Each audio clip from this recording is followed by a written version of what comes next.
as well just pick up the Mathilda. This is a very, very late Mathilda. We completely forgot about Mathilda, I think, in the last 2 games. Even game 1 wasn't banned, wasn't picked at all. No. But now RQ will have ways to actually disengage when Geek Fam try to force the issue with that shield unity. The only other question is, will Geek Fam put another layer on top of their engage? Shield unity and say, you know, plus a penalty zone or something. Ooh, just to lock everyone down. For Luke, Or he the usually Lapu. loves to go for the Lapu. Yeah. So could a Lapu work here? Especially against a mobile mage like the Lo Yi, it can work, you know, at least in zoning and threatening for a big burst. Against a Mathilda though, there's going to be more ways for RQ to go for the outplay. And no, they will go for the Hellcurt and the Ruby right here, so layers of crowd control to really stop any kind of maneuverability from inside of RQ, and they do go for that switcheroo on the Hellcurt Angela. This is crazy because this is also Luke's signature. Ruby in the EXP lane, the switch, right? This is what we were talking about in the keys to victory. The fact that Beloyski and Luke can switch around their roles here. We can see that Ruby is utilized as more of a playmaker, the initiator, the main guy to make the plays happen. But we also have Hellcurt once again, and if they're banking on going for a Skylar-centric play, it will be very difficult for Clay and for the carry. But luckily for RQ, they've got the Mathilda to be able to maneuver in and out against the Hellcurt. I don't know how much impact it can have. And RQ want to double down with having a proper EXP lane. The Thamus is so good in that 1v1. Is it better than the Ruby? You know, all the 1v1, I feel like the Thamus definitely has the advantage. When it comes to small trades, that's where the Ruby can kind of take advantage of the passive and kind of maybe try and out-sustain. But overall, I feel like that lane can't really go too far anywhere without some kind of intervention from the other teammates. And also, right, where's the engage going to come from? From RQ. They have a circling eagle, but I don't think that's like proper initiation. You can't really lock anyone down to diversion. You can get them as into crafty angles, but you got a Ruby. Don't run Wolf King. Walks out of there. And technically, they might not even care about the flags. They're the ones diving. I mean, it worked for Geek in game number 1. They might just be forced to go and position aggressively and hope for some kind of counter engage, front to back attempt, or just really go for a massive 5-man, you know, rotation flying from the behind. So it's all gonna come down to whether or not Clay has his macro on point or not. Ladies and gentlemen, the land of Dawn beckons. Let's get straight into game number 2 of Geek versus RRQ Hoshi in this best of 5. All right, taking some of the emblems right here. Quantum Charge for Vin and Skylar, so both having the... Oh, whoa, what is that? What happened? Clay flickering forward. I believe it's a mistake, a mistap from Clay, and Beloyski will capitalize. Throwing his stingers right at Clay. That is... I just said this is gonna bank on Clay. Hey man, you should have cursed it, Eterna. This is the Eterna curse coming to fruition here. Cast a curse to be like that, but oh! Shield Unity Ray actually wins out the Red Tree battle. A boy tying him up, putting so much pressure down. It's Irad. A boy now forced to flicker, but Beloy capitalizes on the flicker burnt earlier. Clay just steps up. Very naive, and Beloyski capitalizes. Beloy just being so confusing here. You don't really know if he's going all in or not, and he's going to go and try just duel Irad here, but here comes Ray. It's not a 1v1. It's a 1v2. That's how active Beloyski is on that Hellcurt. He's always around the map. And even if you don't really get anything, the threat is still there. Now even with a Mathilda, that in theory should be able to out-trade, out-sustain the Hellcurt, at least in a 1v1. Beloyski is still just having a lot more pressure. And that is allowing Ray to just be so active as well. Shield Unity, and look at Ray stopping Irad's maneuver. The dash from actually getting used all the way in its full range. The bottom lane as well. It doesn't look like Skylar is having a good time in the bottom lane. Dawn has the vengeance. They can try to go for the contest right now, and Irad does exactly that. A boy clears out the mid lane. Now the hard card is ready for a boy. Ray pops in that shield unity aggressively. Lucan down, both level 4 Finn. Guiding Wind, bringing him back into the turtle pit. Ray and Irad is leaving. Donald secures it with just his damage. Physical attack, Ray. Gonna run away now, but the rotation comes in and a good appraiser's rack finds his mark. Luke with a 4-man, don't run. Wolf King as Beloyski tries to get the Stingers down, but RRQ will just disengage. That's a 1-for-1 trade. Ladies and gentlemen, RRQ pick up the turtle. This is a different story than we saw in game number 1. Hang on. Beloyski forced to use his ultimate here. Nearly gets taken out, but it looks like they want to go in again. Oh, man. And he melts him down now with a vengeance done. I don't even think he can escape it. Finn tries to rescue him, but Beloyski on the helper picks a double kill. All right, I stand corrected. This is a 3-for-1 trade behind that play coming in from Beloyski. With the rate that this is going, with the 1K gold lead now built up for Geek, who do you think it's worth it for? It has to be worth it for Geek, fam. I mean, initially it seems kind of even, but now, oof. Again, Clay is just under so much pressure. He can't really go for these big roaming diversion plays. But yes, just RRQ not respecting the damage potential from Geek, fam there. Losing 2 more after the initial sequence of events. That's something they need. Right? What are the tools that RRQ can have? I just find this entire thing quite unfortunate. You can see how much pressure Chidera and Beloyski is having here in the bottom lane on towards Skylar. And the fact that they utilize the Luo Yi with that really good base damage in the early game and they haven't been able to capitalize it is also what is unfortunate as well. But look at this. Don tries to poke Ray down. The Ray pops into Poissons, gets the hard guard as well. Don goes in for the vengeance, but he will be shredded down by the likes of Ray. Just Ray and Luke. 1 member down. You can say 1 member done, and the Finn and the Flicker combo, bringing Finn back, but he's still able to flicker out. As now it's going to be a 2-man engage from Ray and Beloyski out to Clay, who uses the Flicker, but a boy just ties him up from across the wall. Luke still chasing him down, looking to go for more, and that's another appraiser's wrap, but Luke tanks it up like a boss. It's so difficult for RRQ right now. The targeting, the decisions from Geek fam in these fights are just so good. And they seem flustered. They're the ones who want to try and find some kind of fight, but Geek fam are always seemingly 1 step ahead. There will be a trade here for Skylar, though.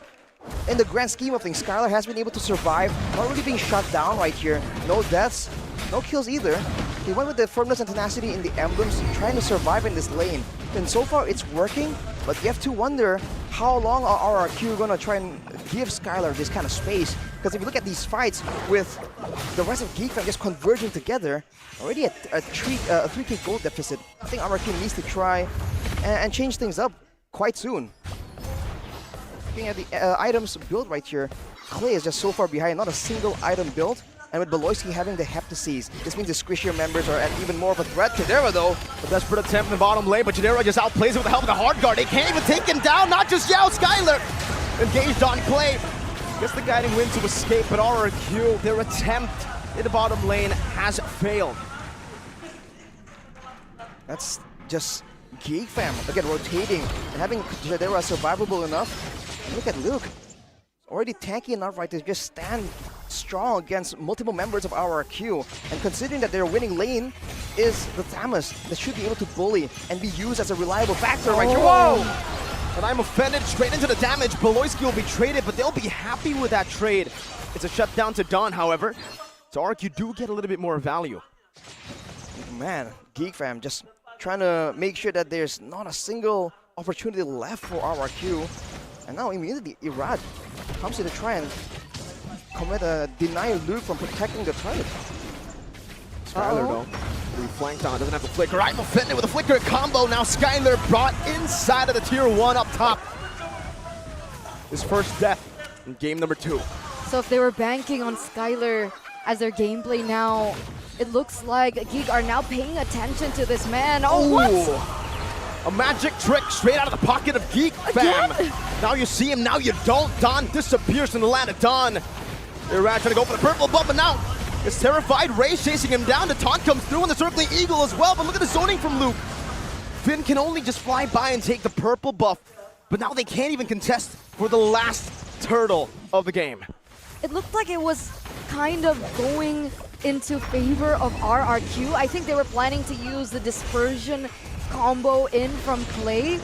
I mean, we don't really see the damage come through just yet because we're getting further and further into the game, and of course magic damage will be built defensively. But Clay now is picking up items, so that damage is starting to come through and the burst is starting to happen. But Will it be on time? Will that power spike for Clay be on time? But here we go. Diversion play. The bottom lane only for the roamer. Dark Knight falls. Beloyski trying to run away, and he does! Wow. Beloyski did this to RRQ, and M3 does it again in Season 13 of MPL Indonesia. Sneaky beaky, just like that, he's gone. Oh man, that was a big play that they were hoping to be able to do. And oh, Dawn, he's walking into a trap. Oh! Dawn gonna be engaged. Dawn has the vengeance here. Rad trying to buy some time in the back line as Skylar pops in. The ultimate, trying to shred them down, but look at Ray with all the sustainability. Now they can look for an engage again. A re-engage straight up. Ray gonna lock them down, but will not be able to do so. They have dealt enough damage though to try to force RQ back out of this tier 2. No vengeance from Dawn means there's no front line that can actually tank this burst damage. Luke in the front with dash forward, and also the flash with the Oasis now. Back again onto Luke. Who has the flask, by the way? Is it just the boy? Right now, a boy has the flask, and Vin actually has as well. Ooh. Gonna go for the purple buffy. Rat pops into Praisers. Rat Finn forced to flicker out of his own jungle. Luke finds Clay, and just like that, the burst damage comes through. What happened to the bottom lane? It's a Rad who tried to walk back to base because he was stopped from recalling by the Kingslayers. They're walking circles around RRQ right now, and I thought that Beloyski was going to make a play onto Skylar in that mid lane. He saw him there, but I think Skylar was able to see him through in that bush. Going to be able to avoid that particular interaction. But either or, right? 7,500 gold lead for Geek. They're controlling the map. They're absolutely taking away all the resources away from RRQ, and look how fast they're shredding this Lord. They're blitzing it, they've got it, and they're gonna use it to try and close out the game. Well, for RRQ, they have to try and mount a defense, but Skylar still is farming, but he's only on 2 items right here. And even if he does get a 3rd item, Chidera, I was about to mention, was close to the Holy Crystal. Now he has it. We've seen the front lines of RRQ just immediately nuked down. It's going to be even more difficult for them to stay in front. Maybe Dawn with the Vengeance can stand there for longer, but even then, it's only a matter of time, unless RRQ can really trade back some of the damage. Clay, though, with the Necklace of Durance will have more spells to throw out, and the healing reduction. If they can really force Geek Fam to clump together, like we saw earlier in the jungle, you saw that Geek Fam were respecting the damage potential from RRQ as well. So that is something that they have to try and wait on, but with the Lord coming in, it has to be after this clear. Do they have enough time? Wait, what's Clay on right now? Okay, he goes for Enchanted Talisman. So the damage is not quite there just yet. I thought they might be in time to go for another damage item for Clay. But the Kingslayers, they're knocking on the base of the kingdom right now, and it's not looking too well. But the damage, there it is. Chidera forced to go back. Still some respect given to the kingdom. For now, RQ can still play within their base. Luke with a missed I'm offended. That'll mean that RQ will be able to keep their base turrets for another day. But the siege continues from the Kingslayers non-stop as they invade RQ's jungle constantly. They've completely taken it away from RQ. This is not RQ's jungle anymore. This is Geek's map. But Skylar just secured his 3rd item, Arashi. The later this game goes, the members of RQ will finally reach their power spikes. Dark Knight Fall kind of isolated back. Beloyski going back away as he pops into BOD, gets it. They start taking out Dawn. A weird engage as he moves forward, but gets shredded down now with a guiding wind as well, getting him out. Look at RQ, Luke with the flicker forward, and a 2-man I'm offended to lock them down. Skylar and Clay still able to flicker out, but the Praisers Wrath will not be able to deal enough damage. Shadera pops into Purified. Finn looks for a re-engage, circling Eagle to the back line, knocking 4 off as Dawn goes through as well. Diversion to the back, and who's it going to be ringing? It's going to be Skylar in the back with the flying up against Geek Fam. But look at Luke now with a 3-man going around Wolf King. Ray chased down, still with the concussive blast, still trying to survive, but Clay finally gets a dispersion. And the Jakarta International Velodrome erupts. Beloyski knocked up, and Clay will be able to deal enough damage for Vin to assassinate one of them. I'm offended, I'll tell you Rad. And the Brazers ran onto a boy, but he's still able to sustain for a bit. Respecting this damage, but have taken 3 members down. No Lord to play with, but they can try to take this mid lane turret. Never mind, Luke just clears it out. The crowd goes wild as miracles do happen for RRQ, and this is the mid-game power spike that RRQ have found. The fact that Skylar was able to get that 3rd item in, Clay also dealing out that damage, as well as the displacement with his skills, and the fact that he was able to utilize The diversion to go in for a flank. Irad gets the Lord. Zaman forced. No! The diversion gets them out! Oh. Perfectly timed by Clay. Momentum shifting. See you later, nerds. To get the Lord to get out. RRQ. Amazing. Off the back of insane diversion plays. Now they have a full roster. They do have the Lord pushing in and the waves to play around. This is where Geek are going to be visible. They're going to be forced to deal with the waves and they can no longer hide, at least for now. This is the moment for RRQ to try and capitalize, but they have to be careful. It's still a 4K gold advantage for Geek fam. The Kingslayers have forced the Kings to bend the knee up until this point of the game, but look who's knocking now. The Lord is marching down in the bottom side and they're looking for some damage onto Ray here. That top lane is pushing, but it looks like that Lord is going to be cleared out. RRQ with that Lord, what they have been able to get. I believe they got a turret on the bot side, but even now, Boloisky just going aggressive against Athamas 1v1. Just like that, there'll be still waves pushing for the side of RRQ, and you can see they know that. They're trying to go in the jungle and set up traps of their own to try and shut down Geek while they're still unrecovered from that sequence of events. We have a game fact for Boloisky. In MPL ID Season 13, only Boloisky managed to secure victories using Hellcurt, as he was able to pick it up 3 times with a 100% win rate. The question is, this pendulum has started to swing. Will that 100% win rate be broken here by RRQ? Just like that, looking at the items, Rose Gold Meteor for Skylar. Even more survivability on top of Vin, who has the items as well. But now, Skylar actually has overtaken Chidera when it comes to gold. But look at this play! No, it's Finn. Look at Scott now. An all-in onto Clay who flickers out but gets chased down like it's nothing. Boloisky walks him down. 2 members down for RRQ. Now the Kingdom backing back to their base again. Boloisky with a Terrify onto Irad as they go for the shield unity as well. Irad cut off and taken out by Chidera, the burst damage.